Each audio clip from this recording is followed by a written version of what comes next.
All right. Do me a favor if you can, find a Bible. We've got some in baskets under the chairs. And turn with me to 1 Peter chapter 2, verses 4 to 10. Usually I try to track down the page number. I forgot to do that today, so you're on your own. Good luck. There's a table of contents. Hopefully you find your way by the time I'm done. But what we do as a church, my name's Corey Williams, and I'm the campus pastor here, and it's my privilege and it's an honor to be able to lead this thing out and to open the Word together.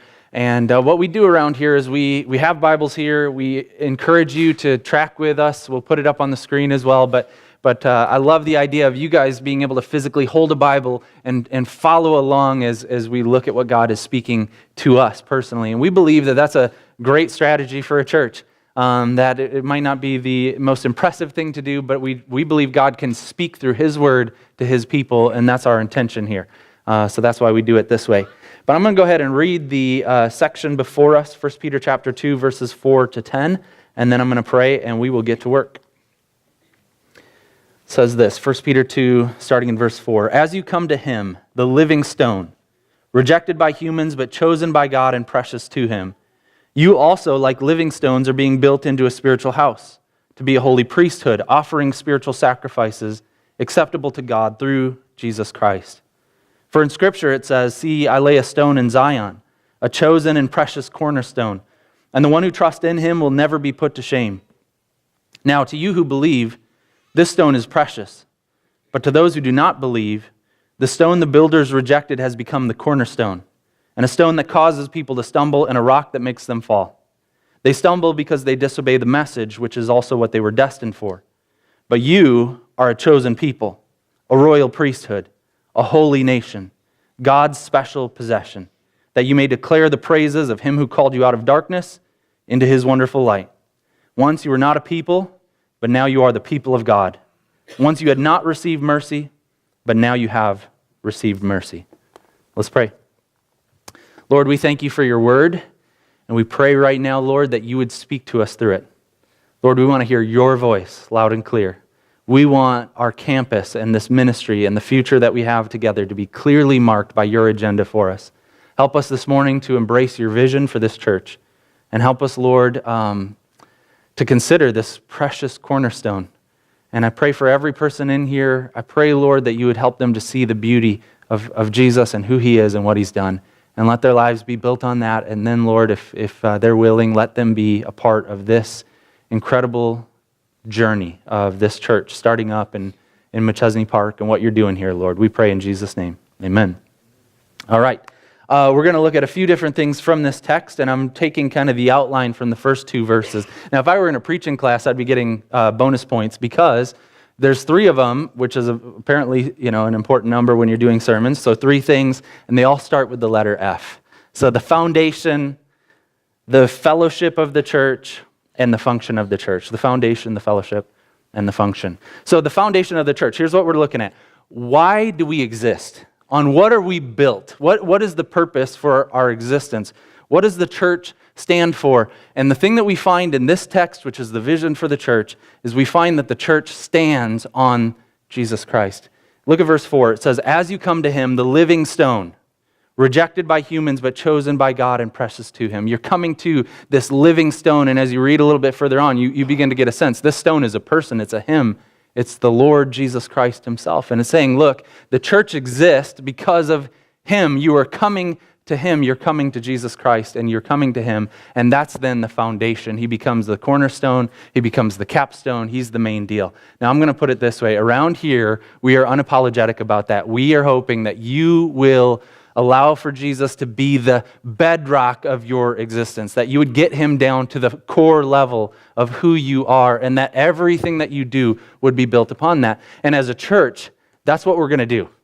We are going to build this congregation on the living stone. Now, there are a lot of other things that churches could be doing, a lot of other kind of projects and concerns and things that we could discuss and things that we could kind of debate about. And I just want to put it this way. We will only, mainly, primarily be about what Jesus is up to. That's what we're going to be passionate about. I guess I'll put it this way. I hope to be doing this for a long time. My wife and I, we bought our dream house 6 miles away from here. Both of our families live in the area. one in Rockford, one in Rockton. We kind of live right between the two. Reese is starting kindergarten on Wednesday. Our little 5-year-old girl is starting kindergarten. It's crazy. But what I'm saying is, this is home base. This is where we're at. This is where we've put down roots. This is where we want to be for a long time. 36 years old, I hope, 20 years down the road, this is what I'm doing. This experience together with you guys, this is it. Like, this isn't a stepping stone to something different. This is kind of the dream job for me. And so what I'm saying is, I will not give my life to building something on secondary issues. I'm not going to give my best time and energy and talents to building something on anything other than Jesus. I'm going to go after this thing, and we are going to build this thing on the living stone. We're going to be all about Him. And the other things, if they feel important to you, if you come in here and you're kind of feeling us out and you're like, man, I hope they do this. I hope they meet my worship preferences. I hope that they talk about these issues. I hope that they have these kinds of ministries. I hope that, and you kind of get very passionate about that. If you don't get passionate about the living stone, you're probably not going to fit in real well around here. You're probably not going to be super pumped to be a part of this, because we're going to keep going back to this foundational element, to Jesus Christ crucified and risen. And we're going to build our ministry off of that. So the living stone is Jesus. He was rejected by humans, but He was chosen by God and precious to Him. And the argument is developed a little bit further in verse 6. It says, "See, I lay a stone in Zion, a chosen and precious cornerstone, and the one who trusts in Him will never be put to shame." The cornerstone is the first thing that you lay. And it's supposed to be the kind of stone that you could build off of, that it's going to have the right plumb lines, that it's going to be the perfect kind of stone, because everything else is in reference to it. So if you were to get a stone that was kind of awkwardly shaped, or it didn't line up, then when you start to build off of this thing, it's going to get pretty iffy very quickly. It's kind of like this. I just remember going with my dad to pick up building materials, and he would be lifting up boards and looking down them, because he's trying to see if they're warped, if there's something about the board that he doesn't want to use it, because if it's not perfect, that's not what he's going to build with. Same with building materials, with landscaping stones and other things. You kind of look at it, and this is saying there's a stone that some builders look at and they go, I don't know if I really want to use this as the cornerstone. I'm going to find something else, and they set it aside. And this text is telling us Jesus is the cornerstone that God has chosen. He is the perfect, precious cornerstone. And though some builders might hold him up and go, yeah, I don't know about this one, and set it aside, Jesus Christ is the cornerstone that God says, this is it. This is the one on which we are to build. Now, I recognize that if you're building on something, it can get shaky pretty quick. In fact, I'm a wannabe carpenter. My dad did carpentry for a while. My younger brother Tyler did carpentry, and Tyler and Dad. So I build stuff, but then I invite them over and I have to explain, like, I couldn't get this line straight, or yada yada yada. And Tyler said a line that stuck with me, and it's kind of funny. He says, he's like, well, caulk and paint makes you the carpenter you ain't. You just keep filling it up, keep painting over it, and eventually you're going to be happy with the finished product. What we're learning here is that Jesus is that perfect cornerstone that we can build on, that you look down and you go, this thing is ideal. This thing is the bedrock. This is the first thing that we need to lay for our church, and we need to say everything else needs to find its reference point there. And if we build with Him, it's not going to be iffy. We're not going to need a ton of caulk and paint. We're just going to recognize if Jesus is it, we're going to build on Him, and that's going to be a very, very healthy thing. So that's what we're all about around here. We are about Jesus Christ, and we want for you as individuals to get it down to that foundational level. He is not a stone. He's the cornerstone. And here's what we mean. In your life is built on certain things that you care deeply about. It could be your vocation. It could be the thing that you do to earn a paycheck. It could be some relationships that you have. It could be a hobby that you love. It could be your health, or it could be any number of things. What we will do around here is we will continue to tell you about Jesus, because our intent is that you would get Him down to the bedrock of your life. Because listen, anything else that you build on could be very, very shaky. If it's your vocation, what happens if somebody gets the promotion you think you deserve? You'd be devastated. If it's a relationship, what happens if you go sideways with that individual and the relationship is strained? If it's a hobby that you enjoy doing, what happens when you're no longer able to do it? Like when I went wakeboarding this week, and there's these 12-year-old kids that are doing tricks I've worked my entire life to learn. And I'm like, come on. But if you build your life on anything other than Jesus Christ, it's very shaky. But if you allow him to be the foundation, the bedrock of your life, you will not be embarrassed. You will never be put to shame. Now, this tells us that there's a difference between those who accept him and consider him precious and those who don't. And we see that in verses 7 and 8. It says, "Now, to you who believe, this stone is precious. But to those who do not believe, the stone the builders rejected has become the cornerstone, and a stone that causes people to stumble, and a rock that makes them fall. They stumble because they disobey the message, which is also what they were destined for." So the dividing line is whether or not we look at him and go, he is precious. He is foundational. He is the most significant thing on which my life rests and our ministry rests upon him. And there are those, obviously, who reject him, who say, you know what, he's not that important. I'm going to set him aside. I'm going to build my life on something else. But around here, we're trying to say, no, Jesus is foundational. For individual lives and for our ministry, he is the foundation. He's the cornerstone. Now, one of the things I want you to see here is that Peter puts it this way because the church deals with persecution. If you were to pick up 1 Peter for yourself and just read the letter, one of the major themes you would see is that the people of God are persecuted. And Peter is writing to try to encourage them and help them go through these trying times. And so I guess, when I've been praying about this, I really do feel that in my lifetime, in this ministry, we have to be ready for that.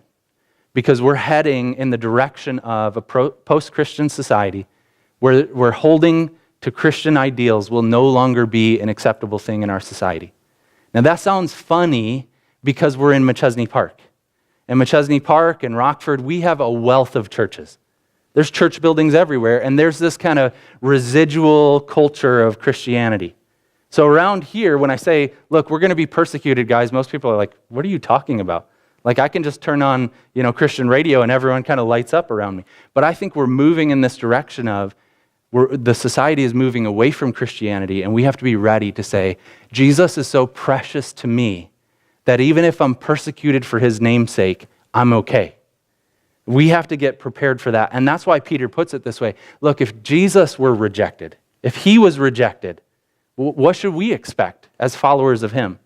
If the stone is rejected by the builders, and we say, this is what we're built on, this is what we care deeply about, it shouldn't surprise us then when we say, that's what we're about, and other people go, ha, and they mock us and they ridicule us. But we need to be ready for that.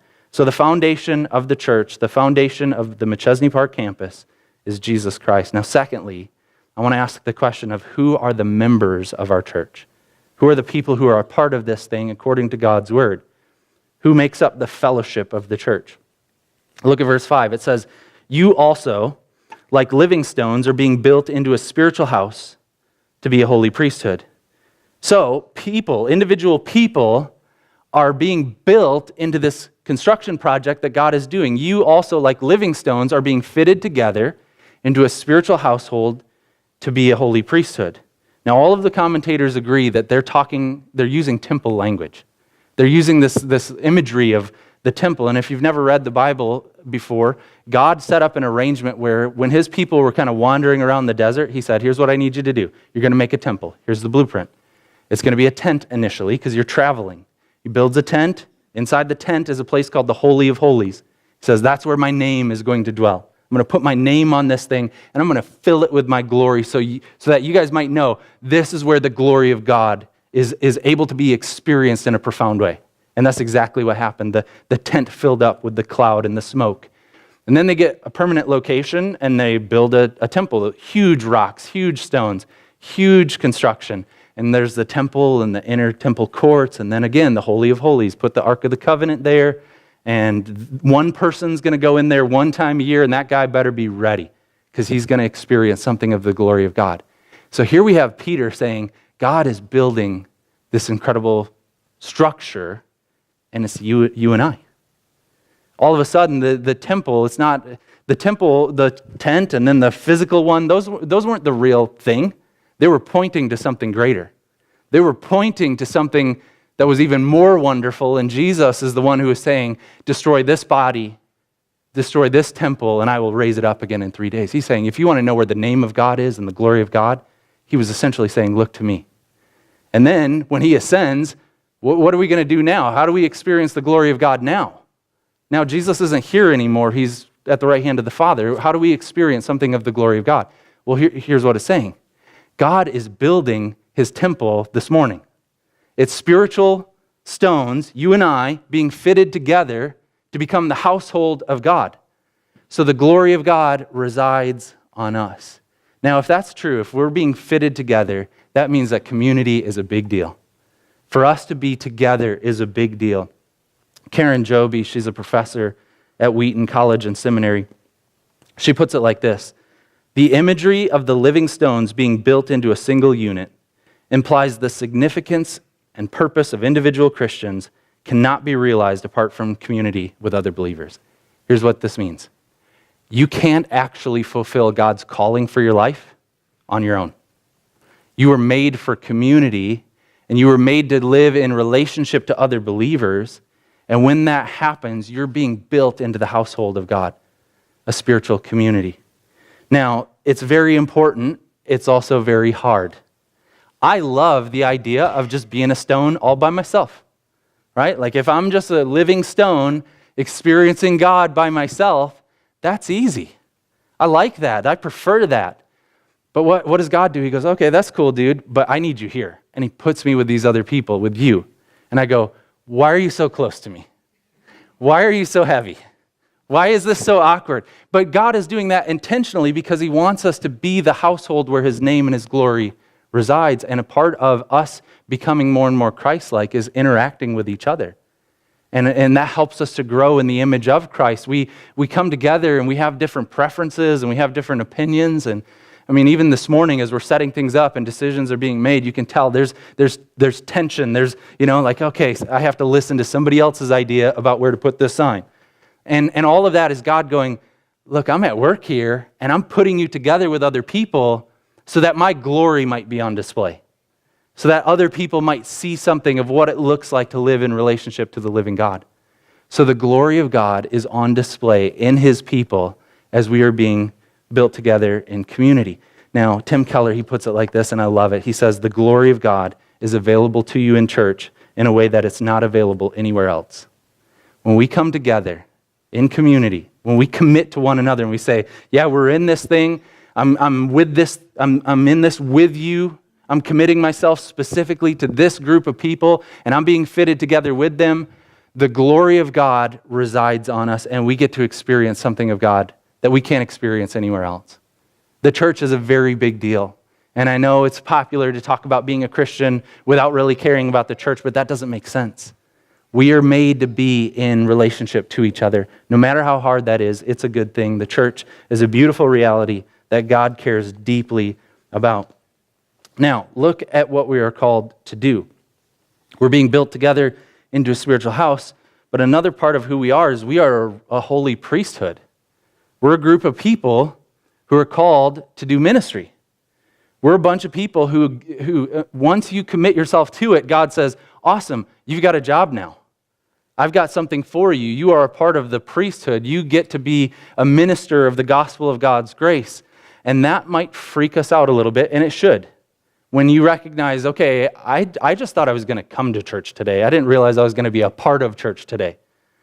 But man, God wants to give you a job. And even if that's really, really scary, it's actually a good thing. I was thinking about this, okay? So everything that's in the temple becomes holy. So you might be wondering, okay, what am I supposed to do around here? I don't know what my gift mix is. I don't know if I'm equipped to do the stuff you're talking about. But listen, everything in the temple became holy. So they had this little shovel that they would scoop out the ashes with, and they just put it in a bucket. You go, okay, that's cool. And then what does God say about the shovel? He goes, that's mine. That's my shovel. That thing is holy. So you don't go do yard work with this thing. That's my shovel. It's holy. Now, I don't care how impressive the shovel is or what features it might have. It's still a shovel. So you've got this shovel, but God is saying, in my temple, with my glory on this thing, this ordinary shovel becomes extraordinary and useful in my sight. The same thing is true of you and I. That we might look at each other and go, oh, dude, I'm just a shovel. Like, I don't know what I'm supposed to do. I'm probably best suited to scoop up dog poop, But then God looks at you and goes, no, you're mine, and my name is on you, and my glory resides on you, and I will use you for my purposes. A couple years ago, I was taking a class at seminary, and it was called the Personal Assessment Course. Here's what it is. They want, for people to go through their program, they want them to, the first class they take, this is kind of like a way to vet people. They say, look, you got to take this course.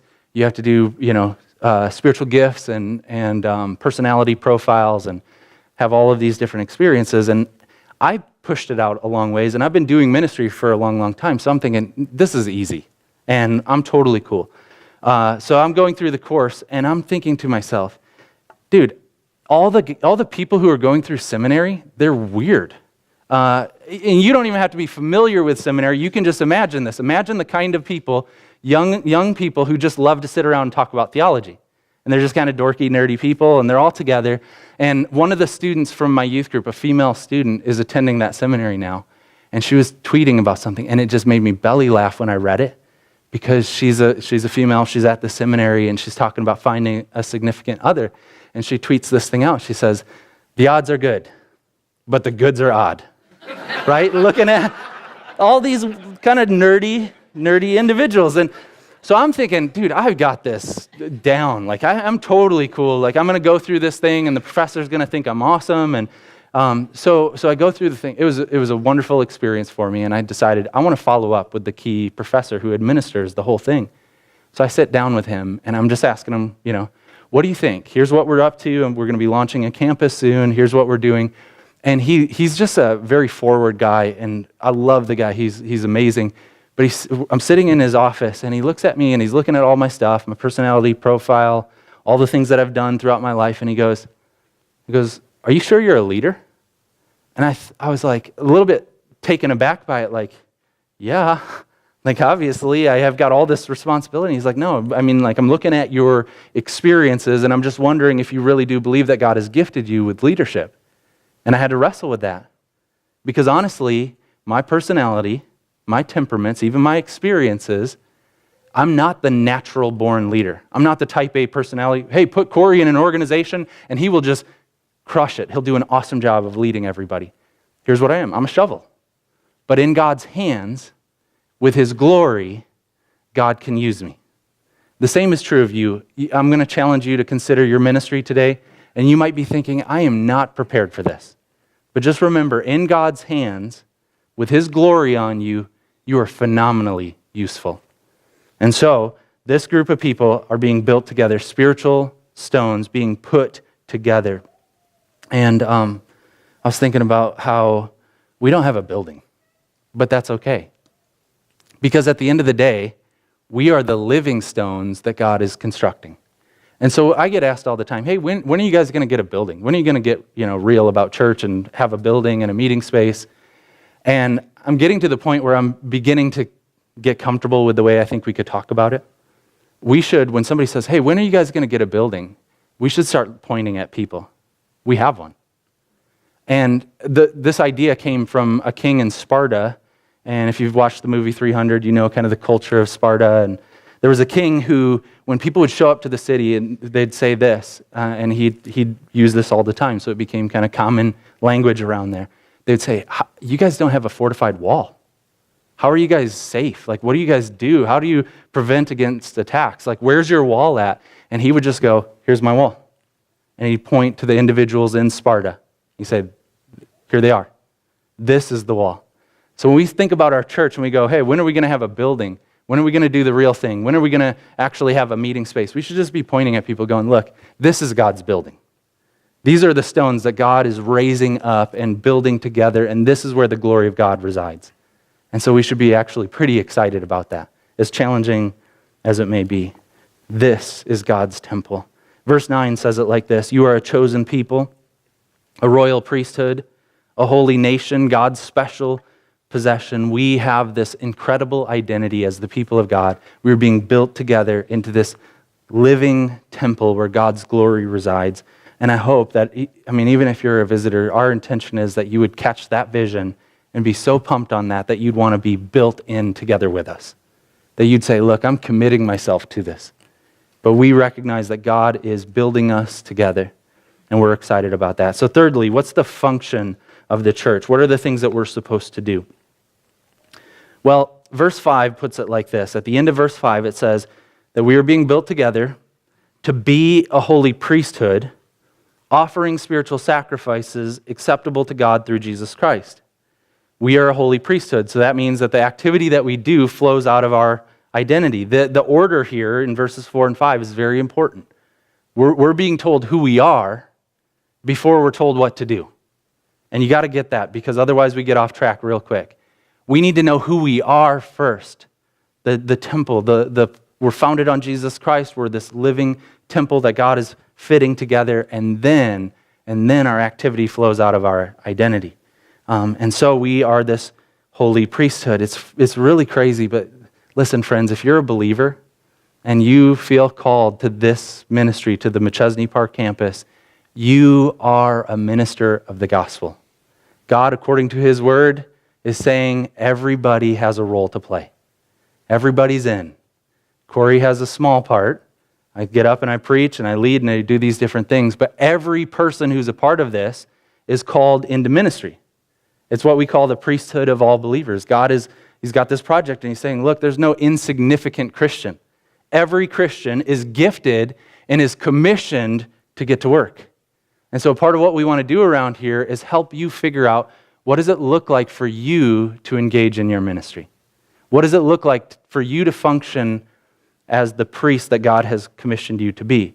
Now that's confusing because we don't normally talk about priests, but let me take you to Hebrews 13, and I'm just going to show you very quickly 4 different things that we could do as priests. Hebrews 13, verses 15 and 16 go like this. Through Jesus, therefore, let us continually offer to God a sacrifice of praise, the fruit of lips that openly profess his name, and do not forget to do good and to share with others, for with such sacrifices God is pleased. Hebrews 13 is talking about the priesthood of ordinary believers and is saying, here's what we do. Number 1, we are always on. We're always on. We are continually offering sacrifices of praise. So you don't clock in or clock out. It's not like, Sunday morning I show up and that's when I start my priesthood thing. No, it's continual. So you hang out with your buddies, you're on. You're a priest. You go to work, you're on. You're a priest. You're continually representing God to a watching world. You're always on.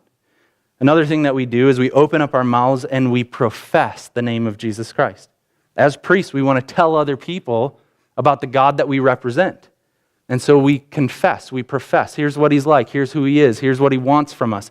Here's what he's doing in the world. But we use our speech to inform people about the God who loves them. We look for opportunities to do good and share with those who are in need. Part of our priestly ministry is thinking through, how can I be a blessing? So this week I met with Terrell, the principal of the high school here, and I just said, look, I don't just want to rent your space. I want for our community to be considered a blessing here. What can we do? Is there any good that you can think of that we could just start plugging people into? Can we can we read to students in the earlier grade levels? Can we come in and mentor kids over their lunch break? Can we do anything to, beautify the school? Is there any maintenance that we could do? Anything, any good that you can think of that I could start just pointing people to, I think would be awesome. But that's a part of our priesthood. We're looking for opportunities to do good and to share with those who are in need. And that means that for you, as an individual priest, you should be thinking, how can I be a blessing to those that I spend my time with? Here's the other thing that we do. We worship and we witness. Look again at verse 9 from 1 Peter 2. It says, that we may declare the praises of him who called us out of darkness into his wonderful light.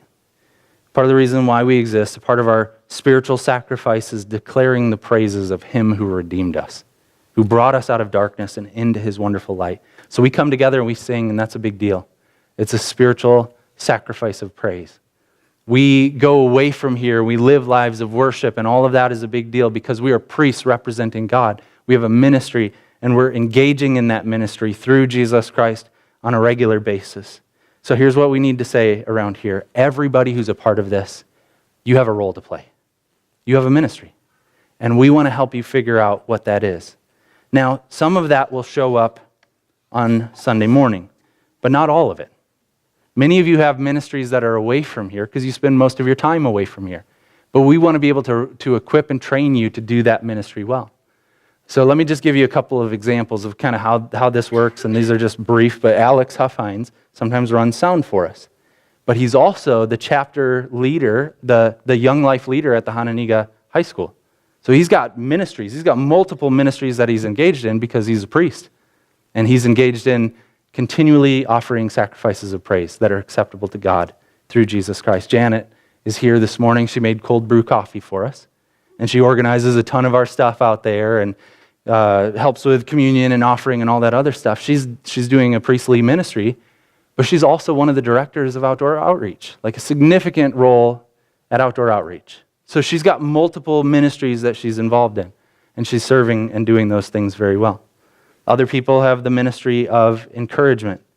Jenny is here, and she told me a couple times now, and I love this about her. She's just straightforward with me. She said, "We're in," and she meant her and her husband, "We're in." And I'm like, "That's awesome." She goes, "We probably won't do the kids stuff or guest services stuff or any other ministry team, but we're on 100%. We're on board." She goes, "Here's my ministry.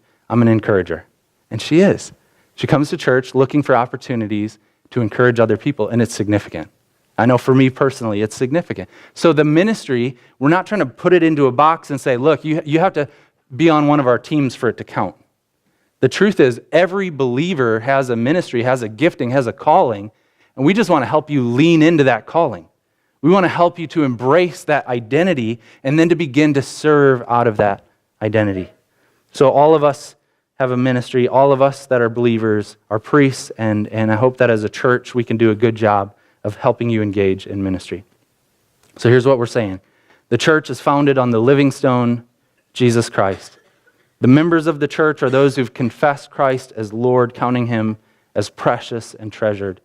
We're a royal priesthood, a holy nation of God, and therefore, as a kingdom of priests, we constantly offer acceptable sacrifices through Jesus Christ. Everything we do then becomes ministry. So how do we lean into this vision for the church that God has given us? How do we do this? How do we embrace this? Two things. The first is at the very beginning of our section. The first thing we need to do is come to him. As you come to him, verse 4. As you come to him, what we do is we keep coming to Jesus Christ and we worship him and we confess his name and we surrender to his will and we keep coming to him. And as we do that, we are being built into this spiritual household and this holy priesthood. So we come to him. And then secondly, we recognize it's all a mercy. This is the very last verse in the section we've looked at. The whole thing is a mercy. Look at verse 10. It says, "Once you were not a people, but now you are the people of God. Once you had not received mercy, but now you have received mercy." This whole thing is God's mercy toward us. We don't deserve it. I don't deserve to be standing up here presenting God's word. I'm not really equipped to do that well, but God looks at us and he says, look, once you weren't a people, I made you my people. Once you had not received mercy, I'm showering my mercy on you. We come to Jesus and we recognize that the whole thing is a gift of God's grace, that he's saying to us, you get to be a part of this thing. I will make you useful in my kingdom, but you do have a ministry because you're a part of my holy nation, my royal priesthood, my house, with my name and my glory. Let's pray. Lord, we ask right now that you would help us. Help us in this moment to recognize the treasure, the beauty of Jesus, the precious cornerstone that you have chosen. Lord, help us to love and adore him and let our church be built and founded on him. Lord, I pray that you would be fitting us together into a household that makes you smile, Lord, where your name and your glory resides. Lord, I pray for everyone in here who's contemplating ministry right now, contemplating this high calling, and would you give them courage and strength to embrace it? In Jesus' name, amen.